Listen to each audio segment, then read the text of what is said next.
What is up, guys? How you doing? So the last 2-3 weeks, however, I don't know, Garrett, how long has it been since we've been going crazy with this? Probably like a month. A month. I've been going nuts, mainly just focusing on my S13, finishing up the 1J swap and getting it ready to drift for this drift event that we had 2 days ago. And a lot of you guys are probably wondering how it did. Well, don't ask me, just go watch the video. Go watch the last video. It was awesome. The car was amazing. It exceeded my expectations tenfold. I mean, never got hot, never had any hiccups. I was hot lapping all day and just felt amazing. So go watch the video if you haven't. If not, I guess just wait till next drift event. So today, the last 2 days, I've been going crazy trying to get my garage in order because I've made it into an absolute mess. Today, we're all caught up. Seems to be good. We got a lot of work to do on the S13. Obviously, now it's time to make it pretty because it looks pretty ugly right now, but... Multicolored. It looks like a 240. Yeah. And that's not a good thing. No, we need to take care of that. So today I'm going to focus on working on my friend's R32 GTST. So I mentioned it in the last 2 videos ago. This is one of my friend's cars. He put a bunch of work into it about a year ago and hasn't been able to have good luck with it running since. And he got very discouraged and he actually gave the car to me to basically finish up. So I'm going to be buttoning up a few things and tuning it and getting it back to him. Hopefully he'll have himself a badass car for this season. As you guys know, these things come stock with an RB20, a 2.0 liter straight six boat anchor of an engine. They're heavy. They're heavy. And they're slow. Yeah, but they sound good. They're fun. Because exactly. One of the only RBs that actually lasts. Yeah, you're right. So he installed a really nice front mount intercooler.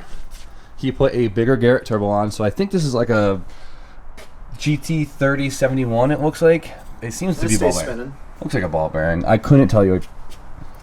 Should probably ask. But did a nice CX tubular manifold with a nice external wastegate, full exhaust, and a pretty cool looking blow-off valve. So, of course, Aeromotive, nice. Aeromotive with some bigger injectors and Haltech Platinum ECU. So all of these mods were done about a year ago, and the car hasn't really been running since. I actually plugged into the Haltech out of pure just excitement to see what a Haltech's all about.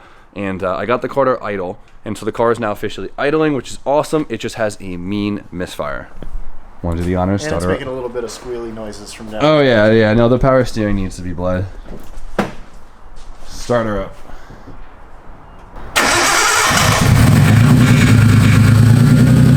Starts right up, which is awesome, and it's idling, which is huge. That's a huge step from where it was before, so I'm excited we got that far. But so the car just has a misfire now, and we have to fix that before we can do anything else. So first thing we're gonna check, the plugs. The plugs. It's misfiring pretty good. Pretty bad, yeah, killer. There we go. I wonder if this car got so discouraged with this to the point that he was ready to part it out, so I really hope I could, you know, save it for him. Work some magic. Yeah, exactly. I'm hoping to be the saving grace of this build. All right, I think with this spinny boy, though, when we turn it up, it should be good. It's gonna do good. RB20s are cool. They sound really good too. There we go. Just want to take a moment to appreciate how Duke this intercooler mount is. Because look at these things down here. You just dead up stand on that thing. This is like a crash bar.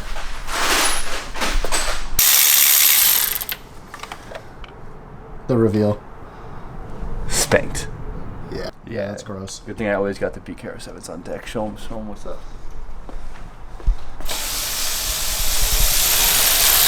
Every time you go to Advanced Auto, you just buy them out of all the Hell funds. yeah, dude. Honestly, like, if you're a tuner, you should have a backpack full of those with you at all I think times. you need to order a case of them. It's gonna happen. Yeah, look at those things. Trash. Gross. The freshies for the freshie. Back together. Let's see if it was that easy.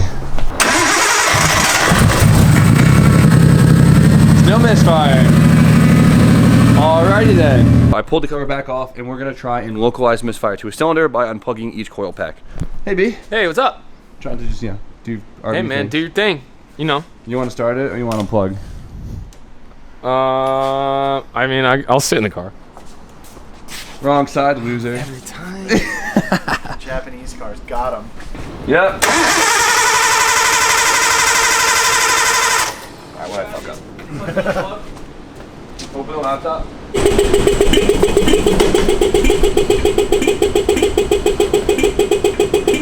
It's my jam, dude.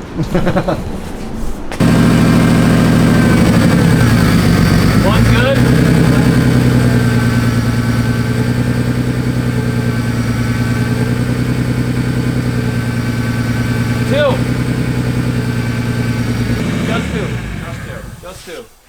So I'd say, well, I unplugged the second cylinder and no change happened. I unplugged every other cylinder and you guys heard the RPMs drop and then come back. Now that we have found the misfire and we localized it to one cylinder, it's easy. Now we could swap things around. So we're gonna swap the coil packs, and if the misfire moves with the coil pack, that means the coil pack doesn't. We already changed the plugs. We're gonna assume it's the injector. You'll know it's misfiring because it sounds slightly better than a Subaru. That odd fire. So instead of switching them, I just told Drews. They weren't in the car. Deal with it.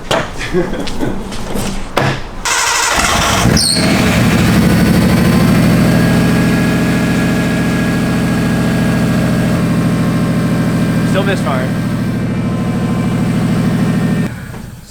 So cylinder 2 is still letting us down. So let's check for spark. Spark test. Full throttle. No spark. Kill it. nothing. No spark cylinder 2. So next thing we're gonna check is the igniter. I stole this off of Drew's RB, so we know it's good. We'll see what happens. Fingers crossed it was that easy.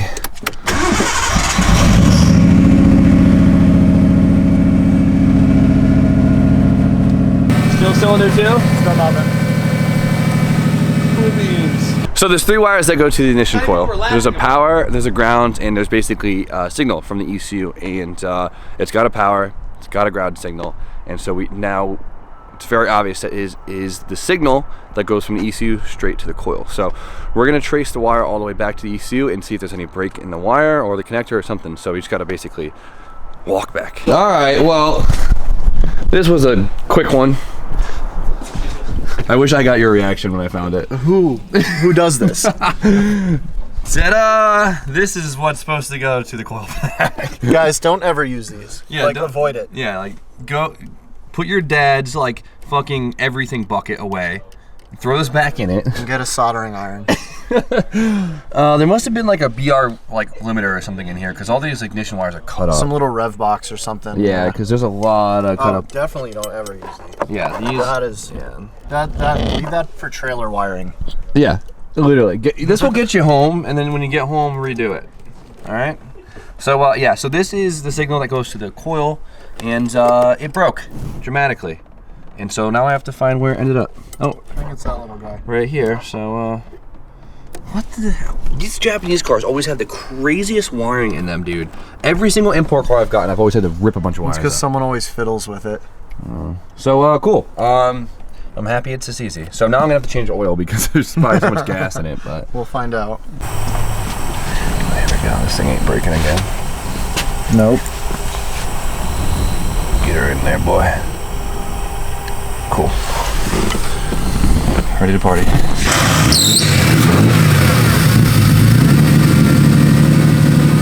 I think it's good. Yeah, we're good. Still rich, but I figured so. coming back up. Can you, well, idle? It's clearing out. Yeah, I'm not touching it. Awesome. Oh, 14.8, 14.9, 15. There we go.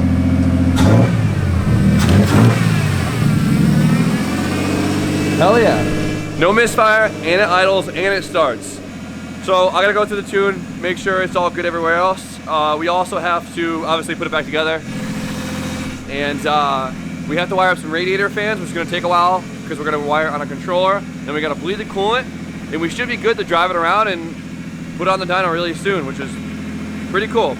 Right now it's just exposed wires on the fans, and we gotta hook them up. So what we're gonna do is we're just gonna use a typical 4-pin relay right here, and I got a little harness for it, and we're gonna wire them in. So basically what we need is a power and ground to the fans.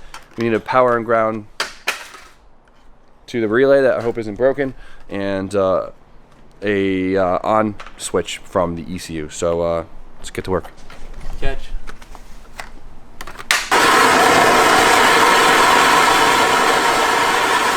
So if I did everything correctly, I should be able to get this wire right here, which is going to be the signal to the ECU, and the ECU actually grounds this pin right here, and the fan should... Hell yeah. First try. Nice. It's just nice. That's a noisy fan. But cool. So one more wire. I'm ready to party. So I guess the final test of this whole thing is if it holds coolant or not, because that's the only thing I haven't checked. So hopefully this thing holds coolant and can maintain a steady operating temperature, aka I hope the thermostat opens. And then I would say it's pretty good to dyno tomorrow after we do an oil change. So this is Haltech Platinum, which is kind of cool. Platinum, I guess, is like kind of older compared to the new stuff. Definitely compared to the Elite. So it's my first time inside of one, but it's very straightforward. It's pretty cool.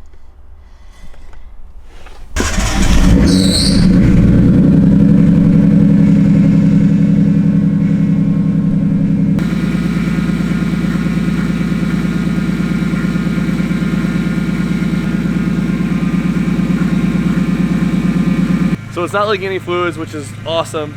Power steering's noisy, doesn't want to bleed out for some reason, but whatever, that's not a big deal. We can always just pull the belt off, but now we just wait for the thermostat to open and cross our fingers that it actually does. Hell yeah, look at that crusty ass RV water. These nasty ass iron blocks, they get so gross. That's why you should always pull and flush your bitch.